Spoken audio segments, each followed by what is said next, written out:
proud program director. It's like having children, the proud program director of the Nutrition, Healthspan, and Longevity Graduate Masters of Science degree program here in the Leonard Davis School of Gerontology. And I'm happy to see so many people here and so much interest. I would like, oh, do you have a mic back there? I'd like our other two staff to introduce themselves and tell you their role in this program. Awesome. I only have front cameras on for us, so I'll come up here. Hi, I'm Sarah Robinson. I'm the admission counselor you'll work with through the process. So we'll talk a lot in the next couple months for those of you applying in January and even beyond that for you that are applying after that. Okay. Hi, my name is Jeannie Wakamatsu, and I'm the dietetic internship coordinator here. So most likely you'll see me after you're accepted to the program. But if you have any questions about internship, I'm here. Okay. And we're the partners. We're the two full-time people on the program. We have many part-time faculty and also staff that help us with the program. We are a new program. The program started in 2014, and we have just accepted our cohort 6 into the program, so not too many. I was looking at some numbers, and I know probably some of you wonder how many of our students are passing the RD exam, which is besides getting your master's degree, passing the RD exam is great for you, great for us. We get evaluated based on how many of our enrollees pass the exam. We have had 53 students graduate from the program in 4 cohorts. We've increased our numbers. Our cohort 1, they truly were the guinea pigs. There was 8 of them, and they had about 1 month lead time knowing that the program was available, applying and starting. So they were, I call them the early adopters. Not a lot of people are quick like that and take that risk of a brand new program, and they're a great group. We invite a number of those students come back and speak to current students about the work that they're doing now in nutrition dietetics. In terms of our, and just for number purposes, and we'll get into that, we do have 3 different options in this program. We have full-time campus, we have full-time distance, and we have part-time distance. We don't have part-time campus. We have had students that have requested, once enrolled in the program, that are campus students, have requested to cut back on the courses they're taking, and by default they have kind of become a 3-year student. So when I tell you how many have graduated, we have had students that have taken a bit longer. In cohort 4, our group that just graduated, we had 19 students that we enrolled 2 years ago. We have 17 that have graduated. 2 of the 17 went an extra semester finishing up their internship rotations over the summer, which working with Jeannie was not a problem. It was what they needed and what they chose to do. And then we have 2 students in that cohort that are doing the 3-year distance part-time. We have only had 1 student in in 5 of our cohorts that have pulled out of the program due to own personal reasons. Otherwise, we've had everybody get through the program as we expect. Our pass rate is probably, I want to say conservatively, we're at least at 85%, which I think, Jeannie, is that our goal for the academy, I think, is 85%. Yeah. We had 15 students in cohort 4 that graduated in May, and all but 2, I think we have 2 that still need to take the RD exam. Of the 13 that took it, all passed. 1 individual missed it by 1 point, and she waited her 45 days, because you can take it multiple times. She waited her 45 days, and she took it again, and she passed. So our pass rate for our most recent cohort has been fantastic, and we hope we continue. As the program grows, we learn more, we add more to the program, and I think we're at a continually improving in terms of what we need to help students with to make them successful with taking the RD exam. So, all right, let me jump into telling you about the program. And we are in the Leonard Davis School of Gerontology, and just so that we're all clear on what the mission is of the school, we are looking at healthy aging through leadership, innovation, research, education, and practice. And many think of gerontology as just working with older adults. The true definition of gerontology is the study of the aging process. And nutrition really plays a role in that. If you look at a woman who is entering into wanting to have a child, her nutrition prior to conception is critical. Actually, we're learning through genetics and nutrigenomics that we're studying that the dad's genetics is also very critical to that fetus through pregnancy as well as in childbirth and on. So while the School of Gerontology, we do have many programs that look at just working with the older adult population or geriatrics, we, in this program, cover lifespan nutrition and look at the notion of healthy aging. There are many programs that are offered here in the school at the undergraduate as well as the graduate level. We are one of the smallest schools here at USC. There are much larger schools. The university is run very much with individual schools planning budgets, planning program within the school, which is maybe different from some universities that are, you know, all the schools are kind of joined together. In our school, we run our School of Gerontology. We've got our board of counselors for the School of Gerontology. We look at program development, approvals through the university, but much of it is run at the school level. Sarah that you met, she works only here in the School of Gerontology in student services. She doesn't work in other schools. So we like that we're a small school, right? We feel like much more of a family because we are small. And I won't read through, but we are one of many programs. We are, for our online masters, were rated by College Choices as the best nutrition degree program online, which is a great kudos to us. So let me now tell you a little bit about what a coordinated program is. And I'm assuming some of you probably have either talked to the Academy of Nutrition and Dietetics or have talked to other dietitians to kind of sort out like all the acronyms and all the different routes. How many of you have ever heard an ISPP, I-S-P-P, and know what an ISPP is? One? Okay. ISPs, again, are acronyms that the Academy has as one of the newer routes to becoming a dietitian. And we don't even have it listed here.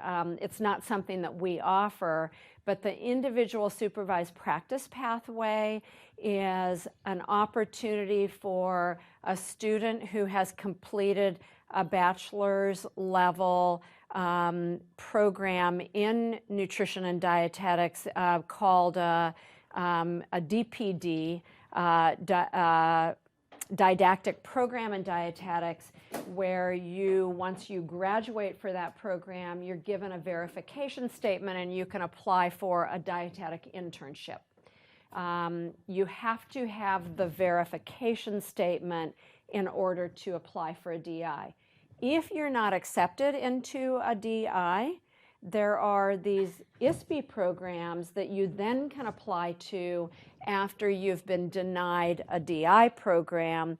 And there are several ISPIs that are in the greater Southern California area. Pepperdine actually has an undergrad DPD program They don't have a dietetic internship, but they do have an ISB.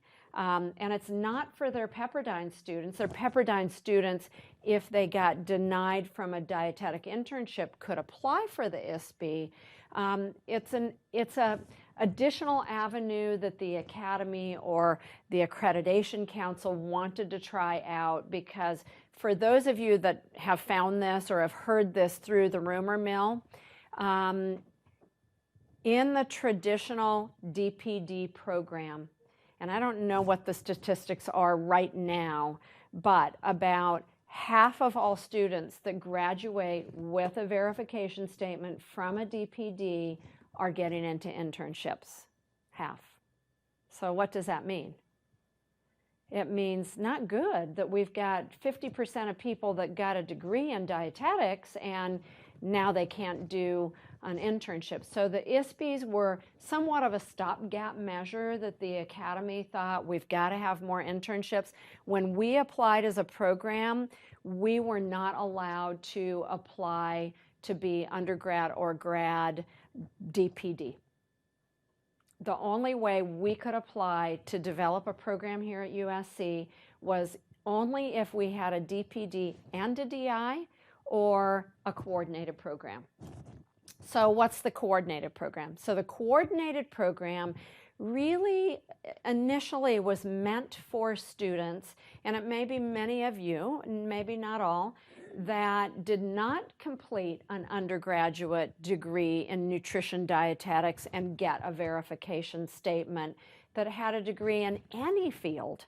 And it then allowed you to go back to school and meet the prerequisites, of which we have a number, heavy in the sciences, and apply to a coordinated program. There aren't as many coordinated programs as there are DPD programs. I don't know about the future, whether we'll see more coordinated programs or not, but that's the distinction between the two. How many of you are in that category where you have a degree in a field other than nutrition and dietetics? Yay. Okay. So we're really catering to you. We will have individuals that have completed a DPD that apply to our program. And we don't give them any more points when we review applications than those of you that have a degree in another field. It's an even playing field. It's not fair to say, well, you spent 4 years getting a nutrition degree, we're going to give you extra points because you've had more exposure to nutrition. It's not what this program or coordinated programs are set up to be available for anyone that wants to apply to a coordinated program. And so I think and Jeannie helped me, I think we've had maybe 2 or 3 students every cohort that have completed an undergrad DPD program. About 2 or 3, yeah. So not very many that we've taken into the program. Questions about that? I know it can be kind of convoluted. We're good? Okay, so the key with the coordinated program is you get it all together. You get into an internship and you do the degree, you end up with a degree, you end up with a verification statement, you end up being able to sit for the RD exam. Versus those that do a DPD degree, they finish the degree, they then apply for an internship, they have to finish that, and then they can take the exam. So it's more applications kind of to more sites. All right, what do we offer? So our coordinated program, it results in a Master's of Science degree. We include in the program 1,200 hours of supervised practice. That is not any different than somebody that does a DI. It's just how you do it. The reason the word coordinated is used is that it's meant to be that you complete courses and get experience, internship experiences at the same time as you go through the program. There are other coordinated programs out there that are much more tightly aligned with what you learn in the classroom and how quickly you're doing it in practice. And not that we're not as tightly aligned. So for example, in your fall of year 1, you will take a food service management course. We're not going to put you in an internship site while you're taking that course. We'll put you in an internship site the semester after you've taken that course. Some programs have you doing internship concurrently with the course, and our feeling is we want you to have a solid foundation that you get from the course before we put you in an internship situation. It's 46 units. Here's kind of the thing for you to think about, and we don't sugarcoat this. It's an intense program. It's a 2-year intense program. To do a master's degree and 1,200 hours of internship. Other programs, probably our closest, not even a competitor, because I think there are many coordinated programs, but Loma Linda has a coordinated program, and it's an MPH program. Ours is MS, and their program is over 3 years. And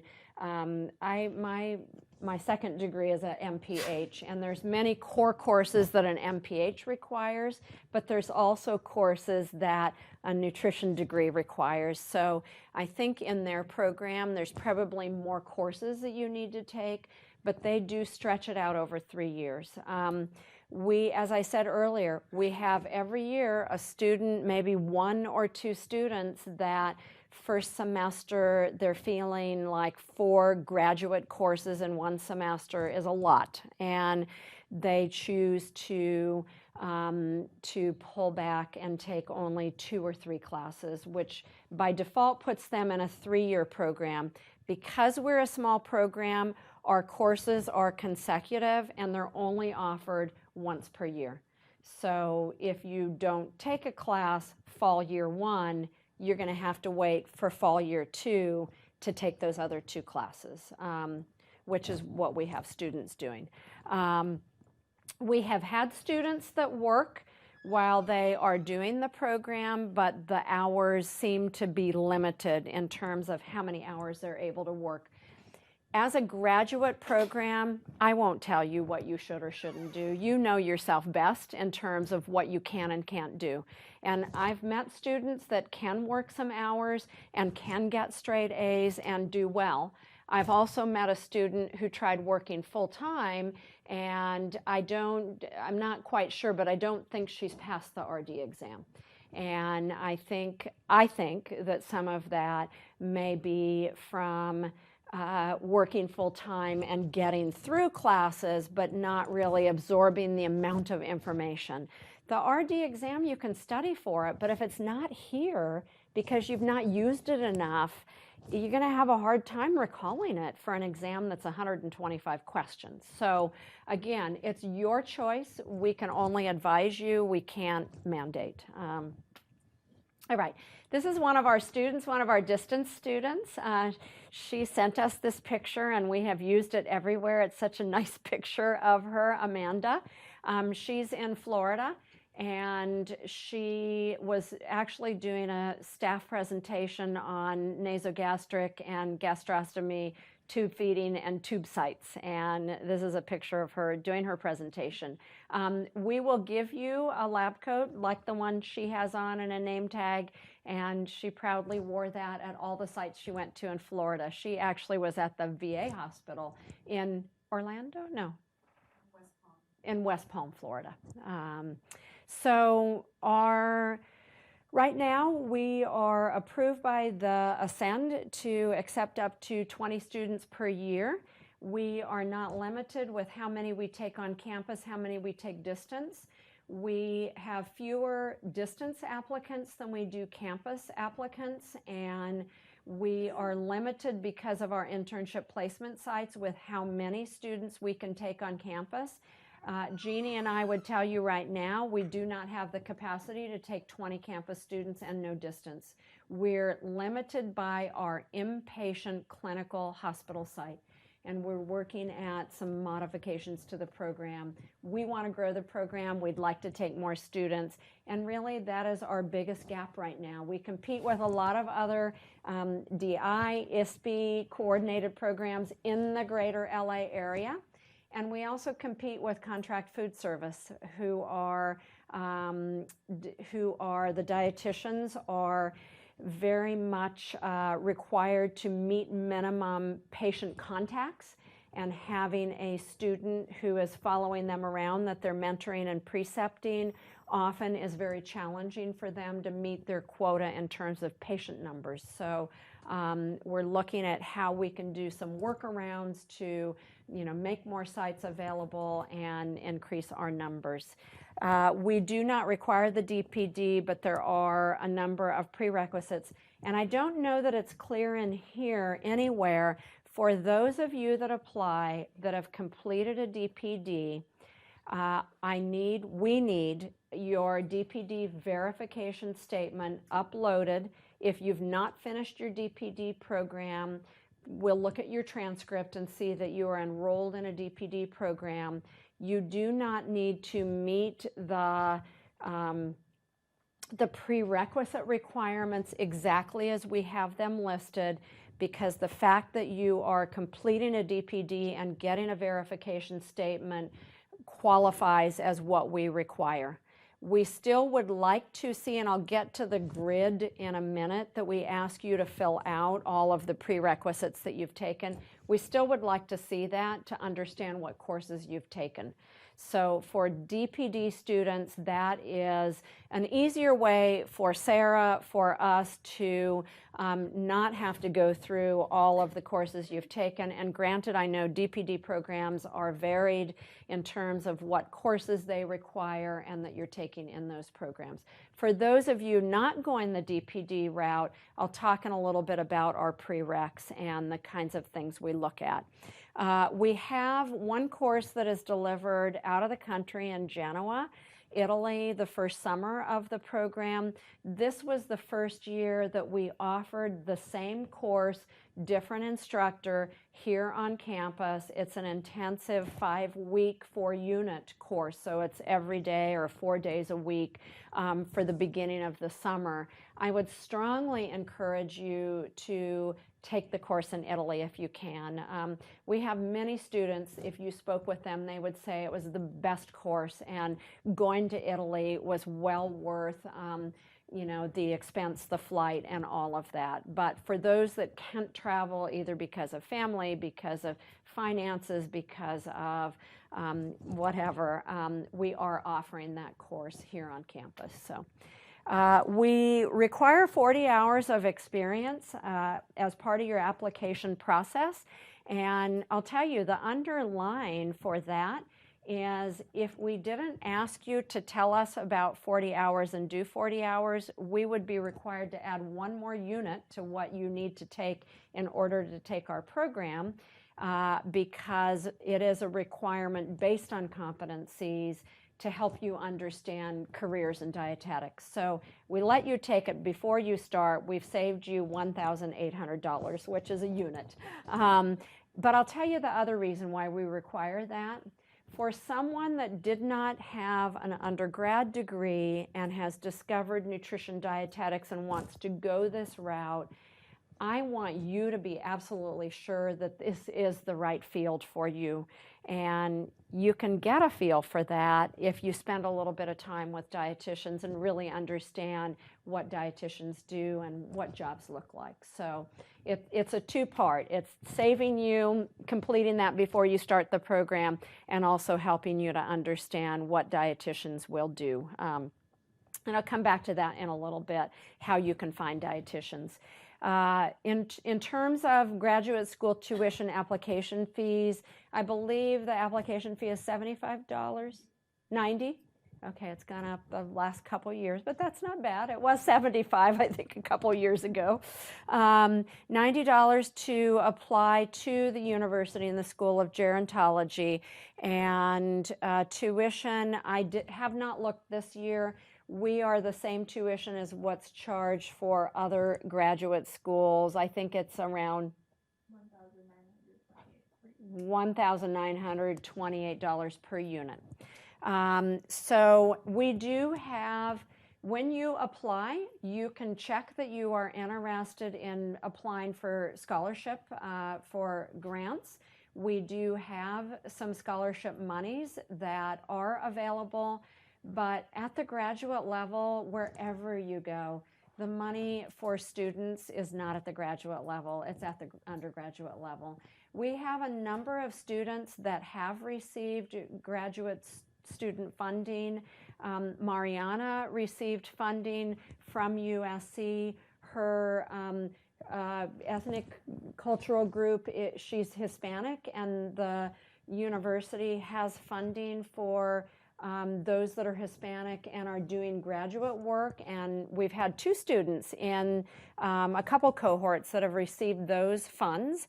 I think Rainier received money from, in fact, I don't think it's been announced, they just sent me something that they needed a verification. He is receiving money from the Academy of Nutrition and Dietetics Foundation.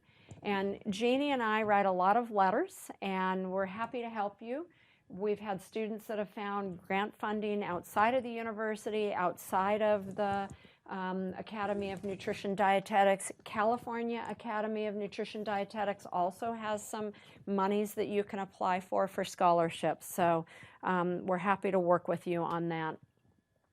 When you apply, we want you to apply to the distance or on-campus track of the program. If you are one that would consider applying for either and you're on the fence, let us know somewhere in your application that you would consider applying for distance if it meant that your chances of getting in were better as a distance student. Here's the caveat, though, with distance. 100 miles, you have to be at least 100 miles from the campus. The exception that we've made, we have had a couple students now that live in Lancaster, which is maybe 70 miles, and it's a good drive. We have a student right now that's in Carlsbad, and I don't know that Carlsbad is 100 miles, but it's still a significant drive to get from Carlsbad here if you were commuting to campus 2 or 3 days a week. We have had students who have come here for the first semester and have lived here. Again, their choice, we don't offer that option, and then have gone back home to New Jersey, to North Carolina, to Florida, to other places. So you've got the option.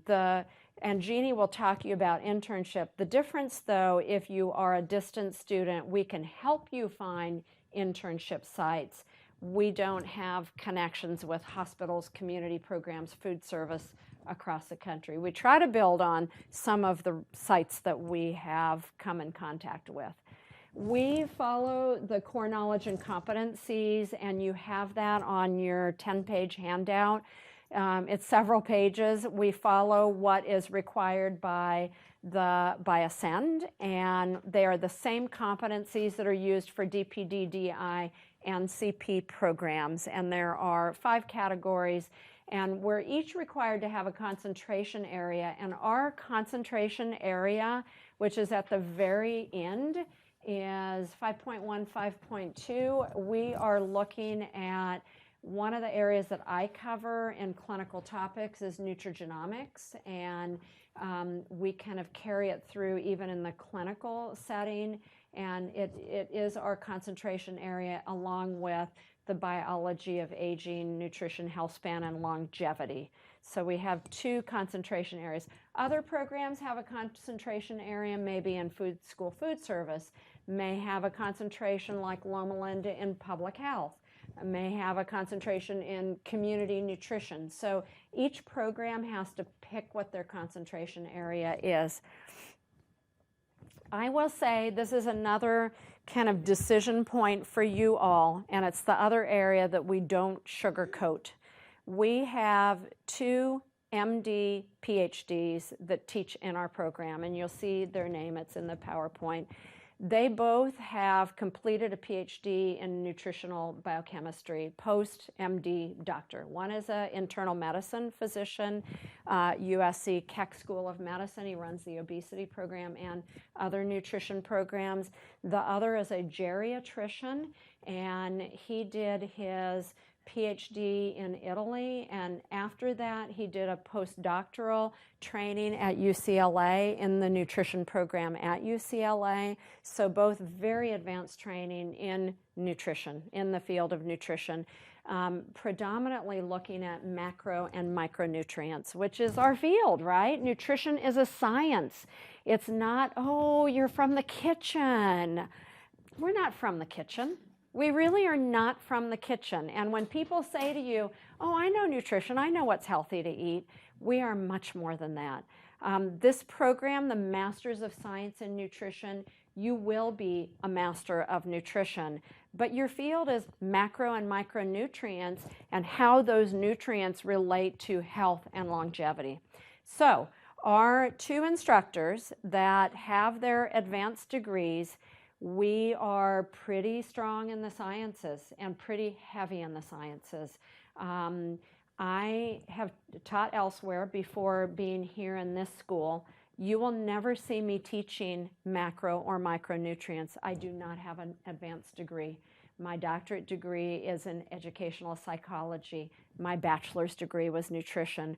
I don't feel competent to teach a full graduate level course in macro or micronutrients. Could I do it? I probably could, because I needed to take the classes that you did, but it's not my field of expertise. So we have two very highly trained men who really will take you much deeper.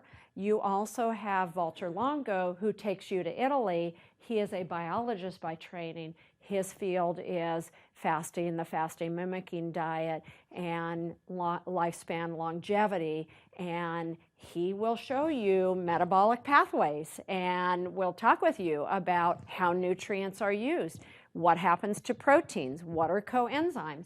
And I have come to believe that we go much more deeply into the science of nutrition than probably other programs. It is part of our concentration area. So for those that don't feel like the sciences really spoke to you and you embraced it and it was exciting to you and it wasn't your strongest area, I would not say don't apply, but I just need you to know that that's what we're going to give you and that's what you're going to leave with. And for some people, it really isn't what they're looking for, and I'm okay with that because I want you to be successful and I want you to graduate and I don't want you to struggle. So we look, and I will, let me go forward. When we talk about applications, I think I talked about both of those. I'll talk to you about applications and what we look for, and science grades are really critical. It's an indication to us of how you will do in those courses. We were approved for full accreditation, yay, on August 13th, 2018, and we are approved through 2025. So we're happy about that. Our prerequisites are, for some of you that did not have a bachelor's degree or a master's degree in a science field, you probably are taking a lot of science courses, more than you ever probably anticipated you would have to take. But again, these are key to doing well in the program, as well as psychology, sociology, and some type of a math, speech and communications, and then introductory food science and human nutrition are all the prerequisites that we require. Our rule in terms of when those need to be completed, the only 3 courses that we don't abide by the 10-year rule is the psychology, sociology, public speaking, communications, or your math class. Those can be older than 10 years, but your other courses, your sciences, as well as food science and human nutrition, need to have been completed within the last 10 years from when we get your application. We have a template that we use. It's not it's hard to see here, but there is a link to this. It's an Excel file, and it's on our website. This helps you and it helps us to really understand what you've taken, where you've taken it, how many units were completed, and what you have remaining. So at the bottom, it says identify with an asterisk courses currently enrolled in. So the column that says date completed, if you can put when you anticipate completing that course with an asterisk, so we know those are courses that you've not yet finished. This question we get a lot. Do I have to have all of these done by January 15? And the answer is no. However, if you are thinking that you can do half of the prereqs by January 15 and you have half still remaining and you're going to work really hard to do spring and summer to be done, we have had applicants in the past that we have asked that they wait another year to apply for a couple reasons. One is if you have half of everything left to go, we really can't evaluate your potential based on 5 out of 10 courses that are missing. We have no information on that. So yes, you can take courses after you apply, but here's the cutoff. You need to have finished those courses by the first day of classes in August. So we're really giving you an extension on completing courses, but you cannot take a course in the fall semester while you're enrolled as a graduate student. That we don't allow. And it's too much. There's no way you'd be able to finish a prereq and take 4 graduate level classes. It's just too much. So yeah. Any questions about that? All right. So Jeannie. Oh, no, this is mine. Sorry, I'm getting close to you. 40 hours with an RD. So the hardest RDs to do your 40 hours with, anybody know? The hospitals, yes. And why? Why the hospitals? Bingo, yeah. All those requirements, yeah. So I don't expect you to figure out, unless you've got this year and you're wanting to go through immunizations and HIPAA and getting your flu shot and all of that, and you found a hospital where you've committed to them just to get experience to work with them a day a week or 2 4-hour periods every week, and they're willing to run you through their volunteer department, which is kind of go to the dietitians first, and then they'll probably have you go to the volunteer office. I know I still do some work at Children's Hospital, and I need to go through the volunteer office, but I need the volunteer office to know these are my people. Don't send them out to like hand out materials to people. They're going to come work with me. So some hospitals will, if you're making a commitment for a longer period of time. Hospitals are hard. Community nutrition sites, much easier to find partnership there. I'll tell you the other way that you can make connections, and I brought, Sarah, can you hold up that kind of poster? There's little cards in there if you want to take one. Please apply to be a student member of the Academy of Nutrition and Dietetics. I think it's $58. I think I put that in the slide. I think it's $50. It's not a lot. If you join A&D, you'll be able to see what's going on. You'll have access to the journal. You can read.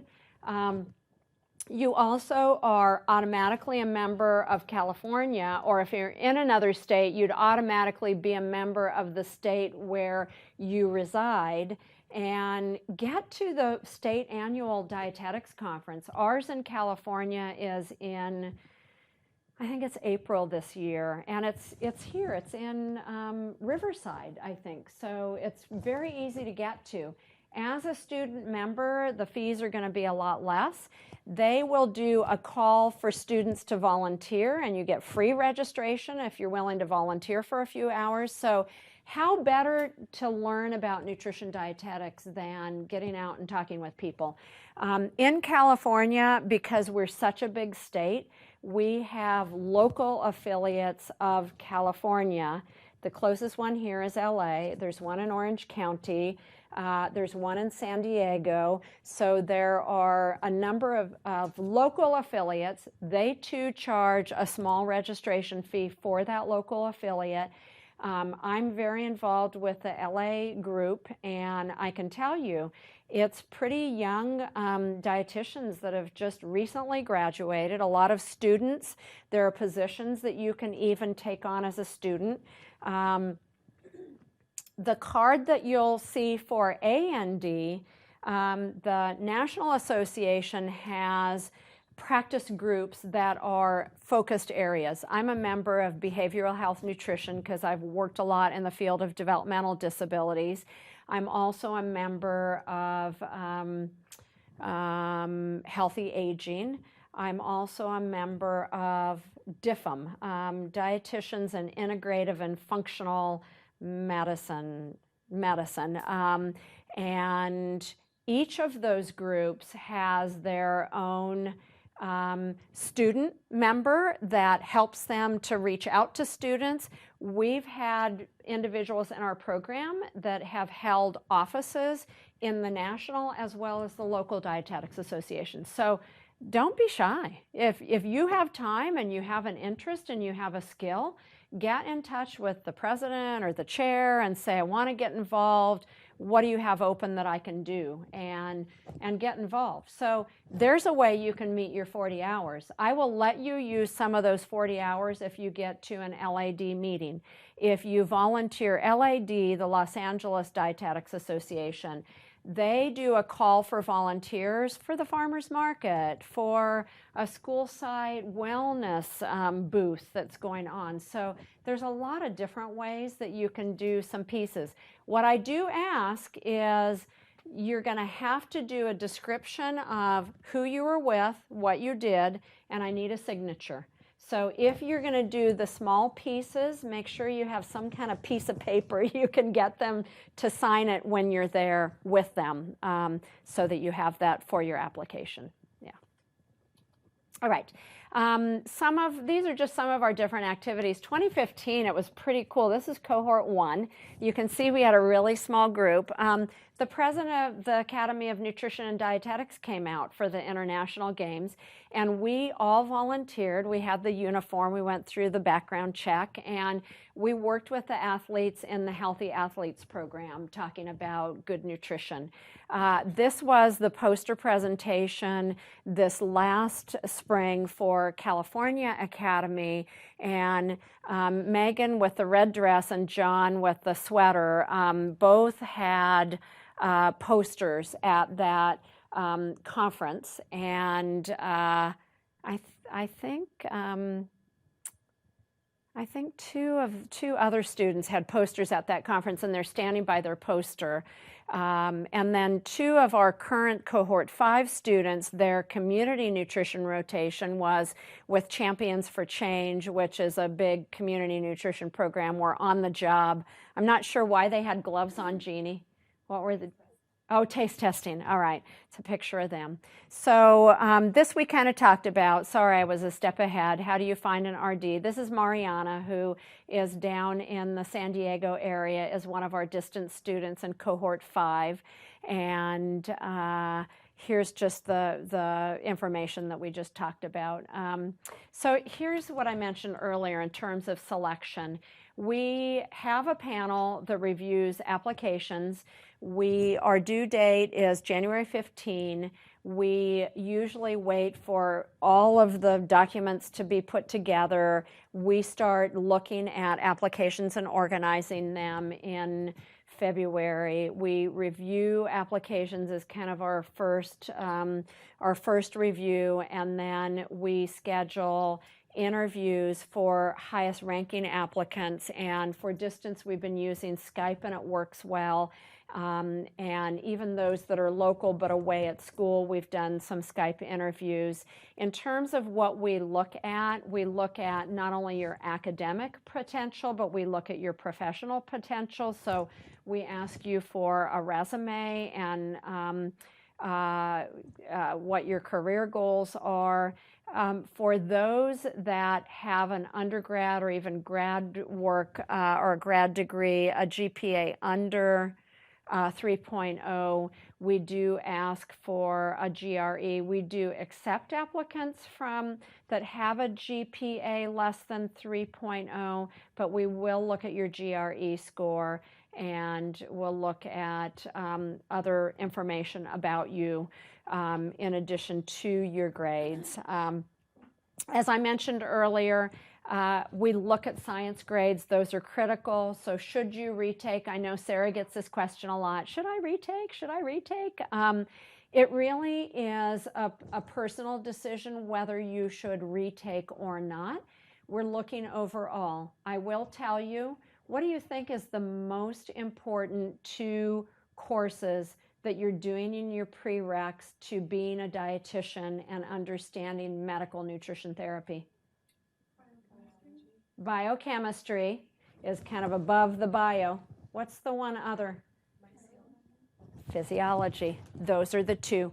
Biochemistry, physiology. You need to understand what is going on with the organ systems in the body and how are nutrients utilized in the body, which is what you get from biochemistry. So those are critical. If you took a biology class when you were 18 and you were at a community college and that was 8 years ago and you got a C, should you retake that bio? If your upper level science courses, your grades are A's and B's, I probably wouldn't retake the bio. If it was a D, I would retake the bio. So we don't add up points. It's not like some rule that we've got. But I will tell you, biochem and physiology are most important. And I know Sarah and I, as we get applicants, having us look at what they're proposing, those really are core courses. And I know we get questions about lab. The prereq table says with lab, with lab, with lab, with lab. Not a lot of the classes are going to have labs. Usually bio and chemistry, introductory bio, introductory chemistry usually have a lab, and that's kind of a given. Not always for microbiology, biochemistry is there a lab attached. Sometimes the lab is part of the course. So it's not in the handout. I made just an update that Sarah didn't know I made, but what we post online will have that little asterisk. It doesn't have to have a lab, but it needs to meet the minimum number of units. For those of you that have taken classes at a university or college that is on the quarter system, not the semester system, you need to look up what's that conversion rate. So if you took a 4-unit quarter class, it is not going to transfer to 4-unit semester. So if you're currently at a university that's on the quarter system and you're taking biochemistry 1 quarter, you're probably going to have to take 2 quarters of biochemistry to equal 1 semester units of biochemistry. Yeah, I know it's hard when you've got quarter semester translation. Can you bring the microphone up when she asks the question? On the I think it's on if it's pushed up. Yeah. On the prerequisite sheet, it says, for example, organic chemistry 1 to 2 courses. So do you want 1 is the minimum required. Yeah. 1 is the minimum required? We don't need more than 1. Okay. Yeah, okay. we don't need more than 1. Yeah, as long as your units line up and you've got at least 4, right? 4 semester units. Yeah. So the other things we look at are listed here. We look at your resume. We look at volunteer work you're doing. So again, I would highly encourage you to get involved in, either a dietetics organization or with a dietitian that's working somewhere that's doing community work, just to have that experience. Okay. Let's see. Graduation, 46 units, 28 units of required courses, 12 units of supervised practice, and 6 units of research. I think we've kind of started a trend. I'm seeing more programs that are doing capstones. I came up with the idea of doing a capstone instead of a thesis or an oral exam, and I've seen a number of newer programs doing capstones, and here's what I like about the capstone, and here's where the thesis can be trouble. I did a thesis with my master's degree, and it was a great experience. It took me 6 years. I'm happy to say that. It took me 6 years to finish my MPH degree because I was required to do a thesis. I collected my own data on 81 children. I did diet analysis 3 days for 81 children. And I was going to a clinic collecting data. I'm sure the school was not happy that it was taking me 6 years, but I was working full time and I had kids, and it was what it was.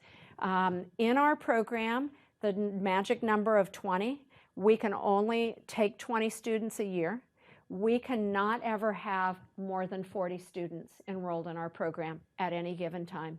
So if I were that student and on the 6-year plan, that's one less student that we can take every year while I take my 6 years of finishing up my thesis. So that's one.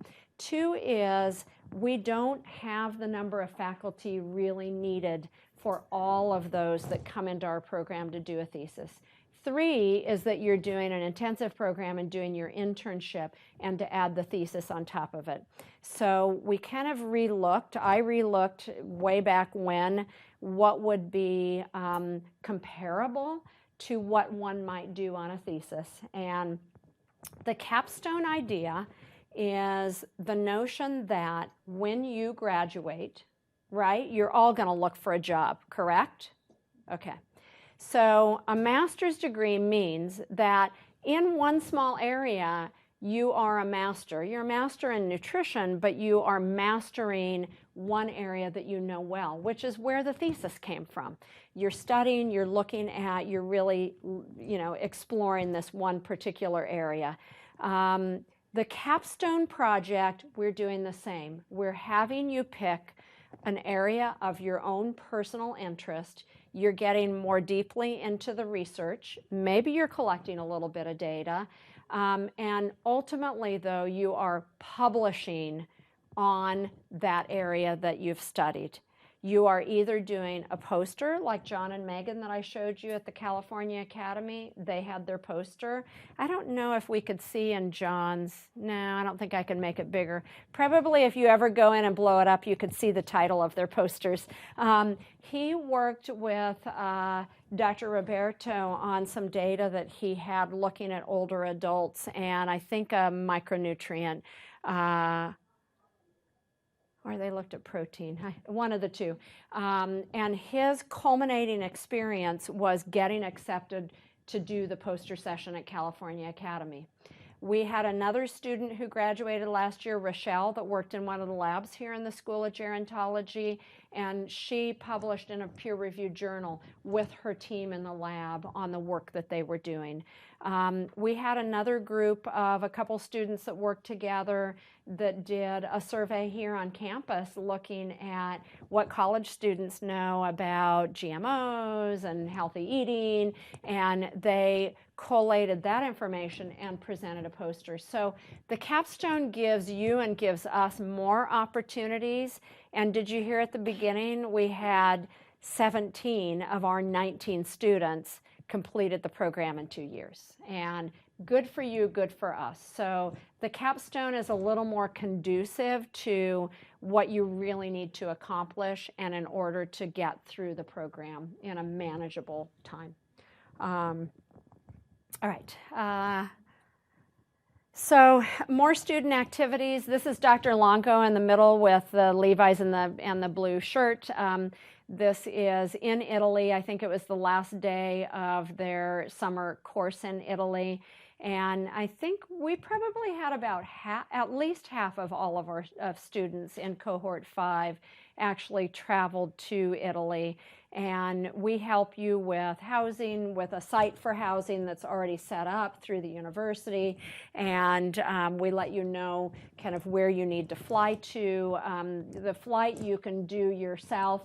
A number of these students stayed after the program, after the course was over, and did some traveling in Europe before coming back. Another Champions for Change, 3 of our cohort, 5 students at a farmer's market doing some exhibits. And now I'm going to let Jeannie talk about the internship portion of the program. Okay, hi. So my name is Jeannie Wakamatsu again, and I'm the internship coordinator. And while Dr. Kreitzer is in charge of all the academic portion of the program, I'm in charge of the internship. Here we call it supervised practice. So in order to graduate, do you know how many hours you need? 1,200 hours. And so what we did was we divided the 1,200 hours into 9 different rotations. Now, if you're a distance student, what does this mean? You would have to find your own rotations, yes. So out of the 9, professionalization rotation is not an on-site experience per se. This is actually the Gero 591 internship class. And so during the class, we try to achieve or make sure that you hit all of the student competencies such as policy, leadership, things like that that you won't be able to possibly get during your on-site rotation. So that's 40 hours. But for a distance student, you would need to obtain 8 of the 9 rotations. Now, can you do more than 1 rotation at one site? Possibly. You can technically do it at one site. If it's a hospital, you can do inpatient, outpatient. There's a community outreach program. You can do retail, inpatient food service. You can do all of them. So it can be potentially 1 to 2 or 3 sites. But if you're on-campus student, I will take care of the rotations for you. Now, there is a fun rotation, specialty concentration, which is an elective rotation. So this is something that you tell me what you want to do post-graduation. So what's your interest? Is it sports? As you know, USC, we have a robust athletics department with 4 sports RDs. So sports, is it renal? Is it kidney transplant? Is it corporate wellness? So you tell me what you want, and we try to tailor that experience to you. Now, as an on-campus student, can you obtain your own preceptor? Any guess? Yes, why not, right? We have a legal team that works very hard. So if that preceptor wants to train you, then we just work with our legal team to get an affiliation agreement through. Okay, so you can obtain your own preceptor whether you're on campus or distance. Any questions on that? Okay. So supervised practice sites. We are lucky. We are USC. We have 3 hospitals under our USC health systems. We have Keck, Norris, and Verdugo Hills. In addition to that, we are affiliated with LAC USC and Children's Hospital. We also have a very strong relationship with Glendale Memorial and Torrance Memorial. Now, this is my biggest hurdle, and actually I'm really good friends with Loma Linda's dietetic internship coordinator. We sort of have a support group together because there's only 2 of us in California, and nobody understands what we go through besides us. So it is difficult because every time I get a new site, guess what happens? Another site drops out because hospitals go through management changes, bankruptcy. So things happen all the time. So we are lucky because we actually do have hospital within USC. So there is a foundation. However, I'm always looking for more sites. So if you know anyone, so once you're on board, if you know anyone, if you have any connections, I'm more than willing to work with you. Our legal team is fantastic. So they will work with us to make sure that the agreements go through. Now, we also have USC hospitality, sports nutrition, which is big, research lab. I mean, USC, we have so many research labs, right, Carrie? And you, as a student here at USC, have access to other professors and other departments and other schools. It's not just the School of Gero. So if you can email them directly if you're interested in what they're doing. So that makes it very unique. Also, USC Head Start, public-private schools, community colleges, nonprofit. I'm from a public health background, so we have tons of community sites that you can choose from. Private practice, consulting RDs, disorder eating, substance abuse programs. Now, when I'm looking at an applicant, I think for Dr. Kreitzer, academic side, GPA, very important. For me, I'm looking at overall person, holistic approach, your work experience. during your interview, how do you represent yourself? Because you're taking what you learned, and when I'm sending you off to internship, now you're trying to apply that. I can't teach you certain things like social etiquette, like being on time, addressing your preceptors, smiling at patients because these patients are sick. I had a preceptor call me and say, hey, I love your intern, but she never smiles. I'm like, okay, I have a pep talk. I said, these people are sick. Can you at least smile when you go in and tell them who you are? Because, maybe that's the one face they're looking forward to seeing. So I try to train you and coach you. I think 20% of my job is literally your cheerleader / therapist. I have to make sure that you are mentally healthy and that you take care of yourself, because I'm concerned about my students' well-being. You need to take care of yourself. So you can always tell me, Jeannie, I'm overwhelmed. This is too much. And we will try to figure out a plan, which is very unique. We are a small program, so we can work with you because your mental health, as well as your physical health, is very important to me. That's how you become an overall great RD, right? Because you're now moving on to helping others. I want you to be in a good place, okay? Moving on. All right. Now, we have adopted what is known as EXAT. This is a cloud-based platform. When I first started this job, guess what? Everything was paper-based, very antiquated. People turn in their timesheets, and I have to sit there and figure out, how many hours is that? Is that 7 o'clock or 6 o'clock? Because I can't read everyone's writing. So we have adopted this cloud-based platform. This is John Liu, one of our students from cohort 4, who is an MSRD now. And he gave me the permission to share his profile. Now, on EXAT, it's kind of like a clinical placement platform, aka like Facebook, where you have a picture, you have your profile, and I send this link to your potential preceptors. Okay? And this is great because you can change your profile at any time, and anytime they click on the link, they'll see the latest update. So your timesheets, your evaluations, your reports, all the handbooks, all the student workbooks are all uploaded in EXAT. And only you and I have access to this platform per HIPAA, okay? So you can build this. And if you're a distance student, this is wonderful because, first of all, they know that you're really a student from USC Leonard Davis School of Gerontology because of this platform. And they see a picture of you, hopefully a professional picture. All pictures have to be approved by me. This is not like dating app or anything. I send this out and it's like a match. I match students to preceptors, okay? Because you may tell me like, Jeannie, I want to go to this site. Well, I know that preceptor over there, and you have this kind of learning style. This person has this type of teaching style. I'm not sure if you guys will jive. However, I will do my best to encourage you otherwise, but if you really want to go there, I will make it work. But trust me, based on my experience, and I always laugh at Dr. K because I've actually set up people, personally, 15 people actually got married because I set them up. So I feel like I kind of know how to match people in terms of placement, personalities, maybe your unique style of learning, because everyone's different. That's why I love this program. No one is the same. Diversity, we are very proud of our diverse student population in terms of age group, background. We have international students from Greece, Taiwan, China, and that's what makes our program very unique, even our faculty. So I want you to know that I am here, and my job is literally to make sure that you have a really meaningful internship experience, because when I was an intern way back when, you just get a schedule. There is no deviation. This is where you go. They don't care if this is what you want to go to, and that's it. That's it. That is what you are, you stick to that schedule. You can come to me, and in the beginning, I have actually a survey.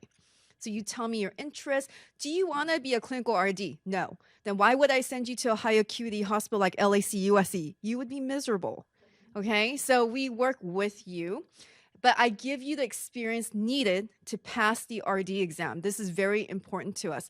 Our performance, Dr. Kreitzer, my performance is based on your RD exam passage rate, your graduation rate, and the fact that you can get a job. We want you to get a job, okay? So lastly, this is probably the shortest program I know that's coordinated. This is not even 2 years. It's 22 months. Okay, so think of it as strength exercise, high intensity, short duration, very intense.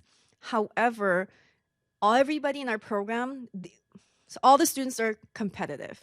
Let's face it, most RDs are. However, we do not compete with one another because we're so different and we have different goals.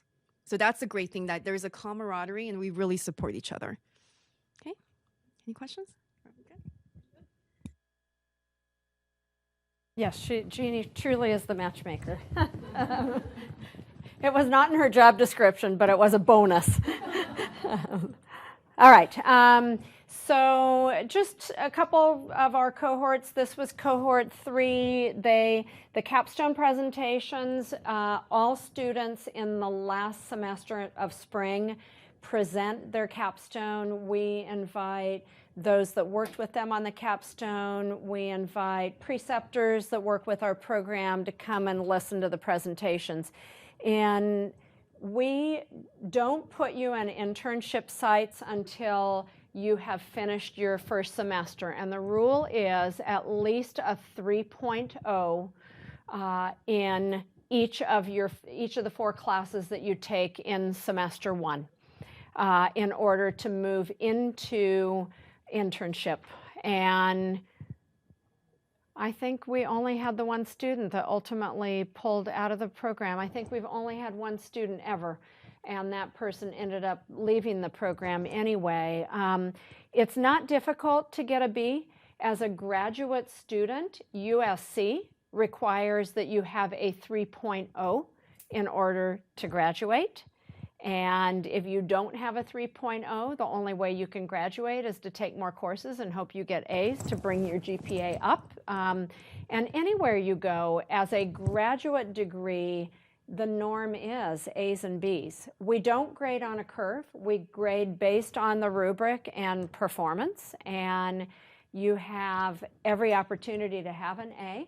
And I'm not bothered to give every single person in a class an A if they've earned that A. So it's not difficult, but definitely being on top of the schoolwork. So in January, when the first semester ends, we do orientation, a 2-day period orientation for the supervised practice. And we have a little ceremony we do and give each of you your white coat. For distance students, we have had distance students that travel to LA for those 2 days. Again, we don't require it. It's their choice. And that's been really helpful for them to get to meet us, to meet the rest of the cohort. But this is a picture of our current students, cohort 5, that are now in year 2 of the program and hope to graduate in May. I think we talked about this earlier. I think we talked about this too in terms of the schedule. So this room that you're in right here, this is one of 3 different rooms that we teach in. And you saw me hand you the microphone and you said, is it on?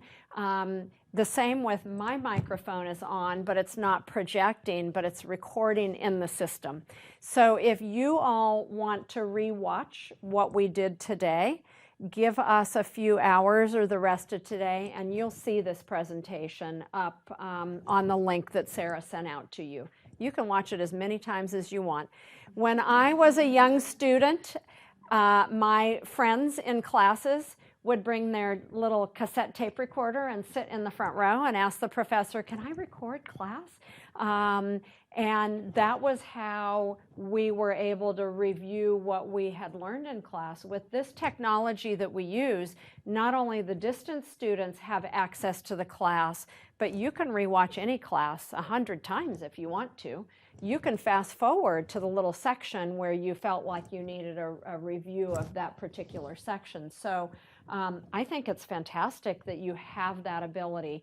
I can't speak for all of the other professors, but I can tell you that most all, if not all, we do not use paper.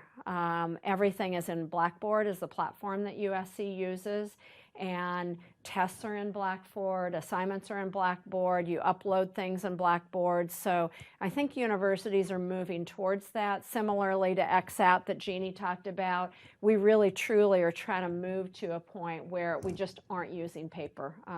Everything is electronic and in the cloud, and you can access it anywhere. So for distance students, you can attend the program asynchronously or synchronously. So asynchronous means if the class is held on Friday morning from 9 to 12 and you're not able to do 9 to 12, you can actually watch the class on Saturday or Sunday. With the one exception, if there's exams, they may be limited to just a 24-hour period that you need to go into Blackboard and finish the exam.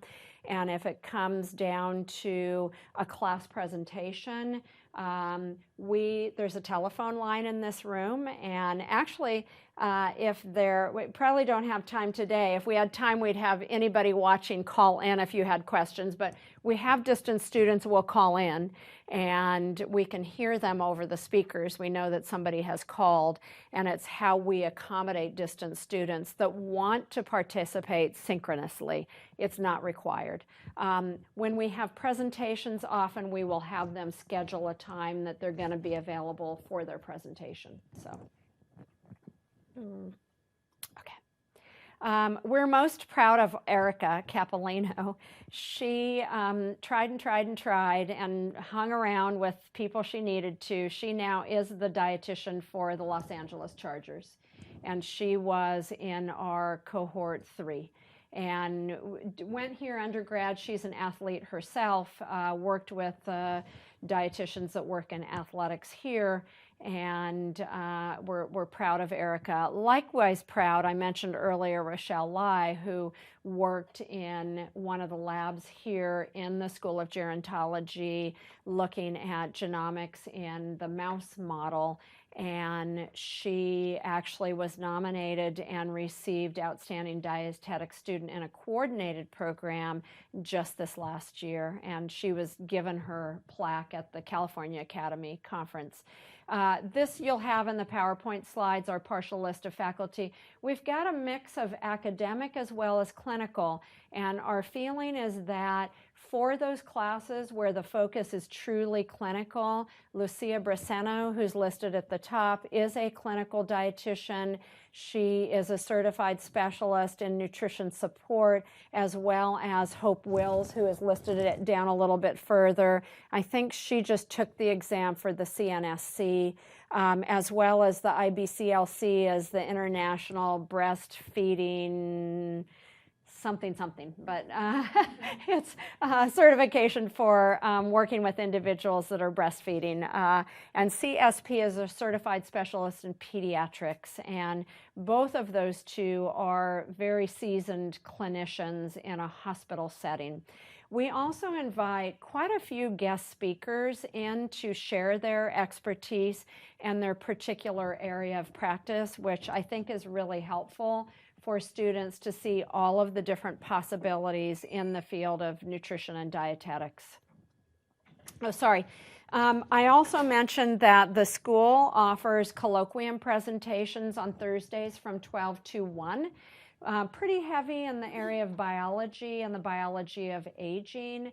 They're phenomenal, some of the speakers that come in from all over, not just the U.S., but internationally, that are doing research, not always on humans. Some are lab-based, whether it's cells, whether it's yeast, whether it's mice, whether it's humans that talk about the work they're doing in terms of the aging process. And those are open to all of our students. Lunch is usually served, and they're a great way to kind of expand your knowledge beyond just nutrition as you've got time. So applications due the 15th. We notify those that we select by April 1st.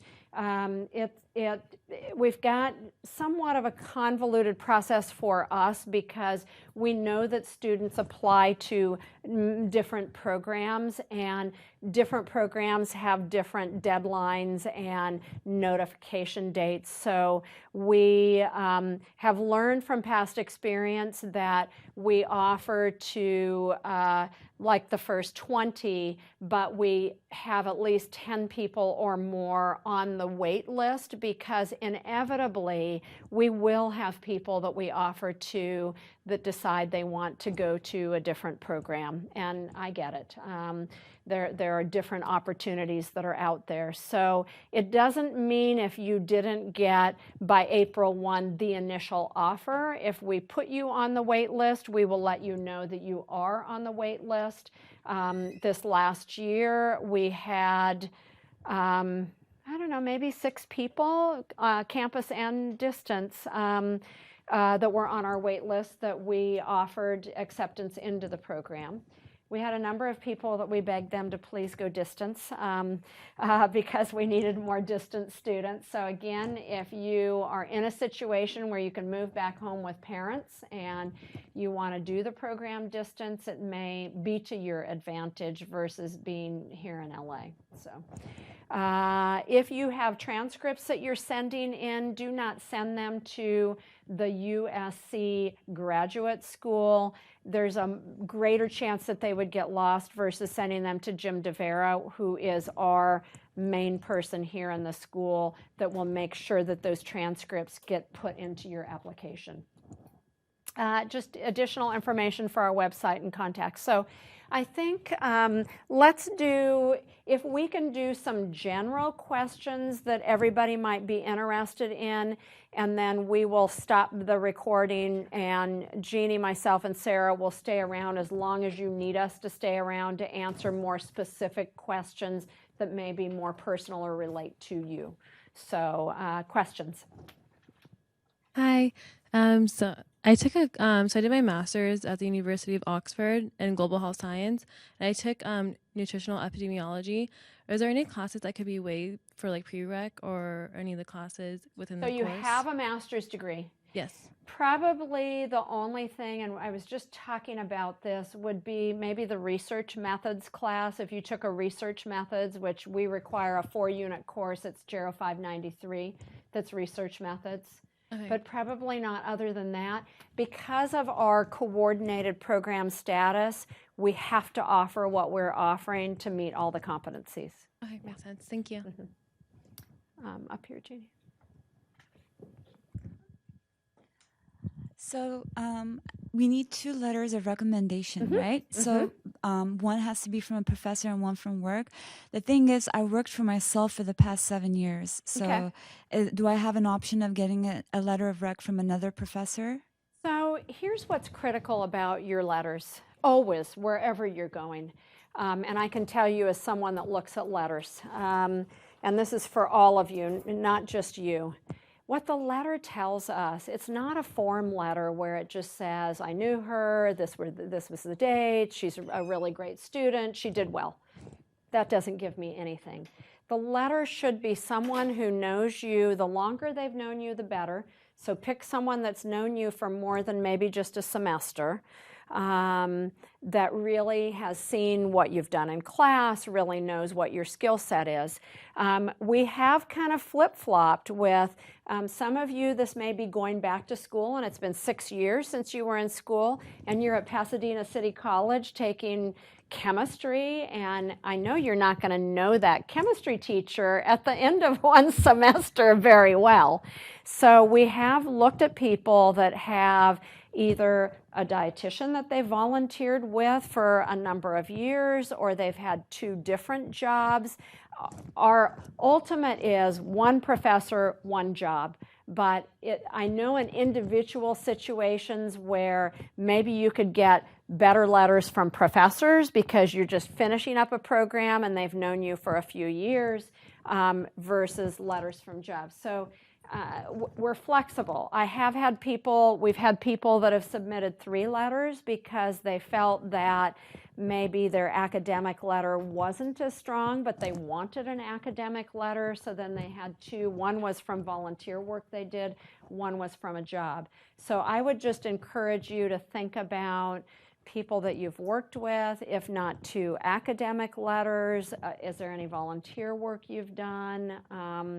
I mean, I would even throw out if you are part of a church congregation and you've been doing classes. I mean, even something like that where it's someone that can help us to understand what are your strengths and how have they known you. You're dependable, you show up on time, you've been creative with developing lesson plans.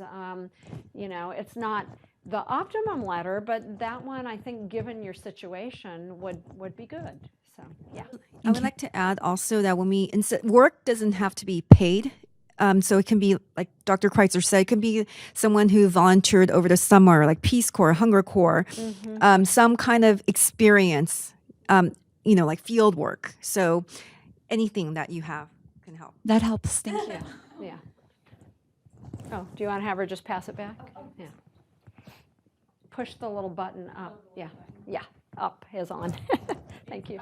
Okay, you're good then. I don't know. It's okay. There's no light. If it's up, it's on.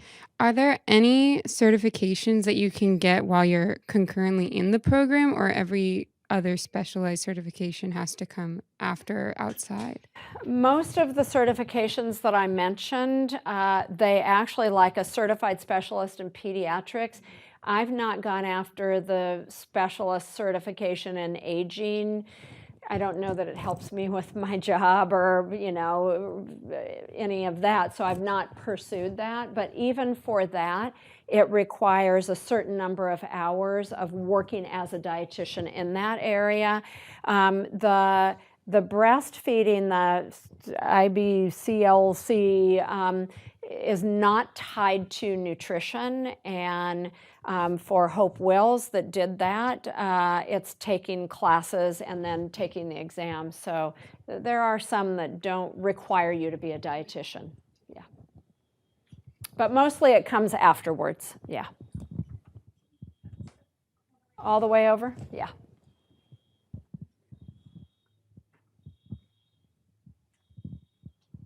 I saw that you had to send transcripts to a specific person, but can you send them electronically? Like, I'm taking classes this semester that end like in late December, and I'm just wondering if you can send them like electronically. Yes, so there's instructions on the graduate admission website for that to an email address that's etrans@usc.edu as in electronic transcripts. Okay. And there's specific requirements for what schools can send those. Okay. So But if what I'm hearing you ask, though, too, is if you've not finished and you can't get a physical copy by January 15, I still would send it in to Jim, because Jim and his team put all of the application materials together, and while your full application is due by January 15, we still can have stragglers coming in for those of you taking a class that ends in December, which we still can get into your application for when we review. Okay. Yeah. But as a placeholder, you can always upload to show that you're currently in that course. Oh, I see. That Okay. works too. Okay. Yeah. On that same note, if I'm finishing my bachelor's degree, I'll already apply, excuse me, Yes. but I'll have finished all the prereqs, Right, but I still right. just will need 4 more So classes to graduate. you would be, if we offered admission to you, you would be admitted conditionally. Conditionally that you finish your degree, and we will need that final transcript, and conditionally that you finish all the prereqs, and we will need those transcripts. So we do eventually need those, but we admit you conditionally. Great, Yeah. thanks. Yeah. All right, we good? All right, I think we're good. So we will, thank you all for being here today. Sarah that you met is available. I'm available, as well as Jeannie, if you have internship questions, and let us know if there's anything we can do to help you. Thanks.